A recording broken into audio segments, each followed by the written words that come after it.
చెప్పండి election time అంటే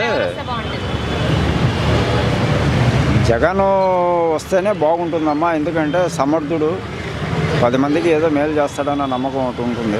guarantee సమస్య మా కుటుంబానికి మాత్రం మంచి మేలు జరిగింది.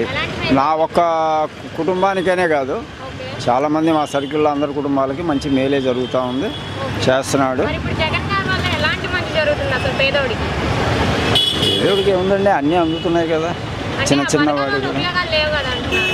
ఎవరన్నారు ఆ మాట?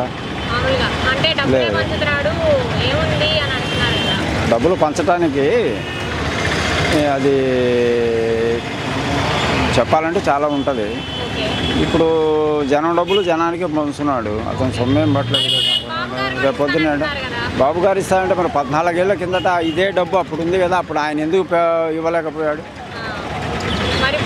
10 ఏళ్ళు పరిపాలన చేశాడు కదండి, ఈ డబ్బు అప్పుడు ఉన్నట్టే కదా లెక్క. మరి అప్పుడు ఆయన ఎందుకు ఇవ్వలేకపోయాడు? మరి దానికి సమాధానం ఎవరు చెప్తారు? ప్రతి ఒక్క మనిషి అందుతుంది. ఇప్పుడు ఏదైనా ఎవరైనా ఇప్పుడు రాజశేఖర రెడ్డి గారు పెద్ద ఆయన ఉన్నప్పుడు ఏంటంటే తినమన్నాడు, తినిపించాడు, జనానికి మేలు చేశాడు. ఇప్పుడు కూడా అంతే జరుగుతుంది. తినకుండా ఏ నాయకుడు ఎవడు చేయడు. కానీ ఏంటంటే రూపాయి తీసుకెళ్ళి ఇది చేయాలంటే అయ్యే పని కాదుగా. షర్మిలాని అసలు ఎవరు లెక్కలోకి తీసుకోరు. దానికి దీనికి సంబంధం ఉండదు. జగన్ కుటుంబానికి షర్మిలాకి సంబంధం ఉండదు. తీసుకుంటే లెక్కలోకి ఎలా తీసుకుంటారంటే కాంగ్రెస్ పార్టీ, అది 100 ఏళ్ల చరిత్ర ఉంది కాబట్టి కాంగ్రెస్ పార్టీ గురించి ఆలోచిస్తాం, అంతేగాని షర్మిల గురించి ఆలోచించాం. ఇంకా ఆలోచించేది ఏంటంటే చంద్రబాబు నాయుడు గురించో లేదంటే జగన్ గురించో ఆలోచిస్తాం. అంటే దేశానికి ఏంటంటే ఒక బలవంతుడిని దేశం ప్రేమిస్తుంది, అంతేగాని వీక్గా ఉన్నోడిని ఎవడు ప్రేమించడు. దేశము ఎవరికి కావాలా? బలవంతుడు కావాలి దేశానికి. వాడు ఉంటేనే కదా మరి దేశం నడిచేది, అంతే కదా. అందరికీ అందుతున్నాయి, బాగానే చేస్తున్నాడు.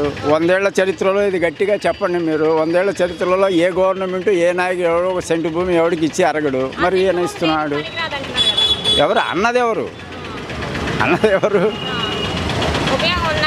ఉపయోగం లేకుండా ఎందుకు ఉంటుందండి? ఇప్పుడు ఆ పేదవాడికి ఒక ఇల్లు వచ్చింది కదా, అందరూ ఉంటున్నారు కదా ఆ ఇళ్లలో, ఉపయోగం లేదని ఎందుకంటారు? ఎట్లా అంటారు? అవును, ఏదంటే అంటే ఈయన ఒక అసమర్థుడు అయిపోయాడు, ఇంకొక అసమర్థుడిని కలుపుకున్నాడు, చేతగాని ఇది.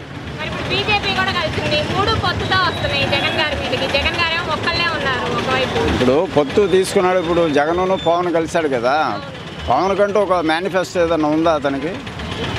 అడగండి. ఒక మేనిఫెస్టో కానీ అసలు రాజకీయం అంటే ఏంటో తెలిసి కానీ, లేకపోతే నేను ఫలాంది చేయగలనని చెప్పని ఏదైనా చెప్పగలరా?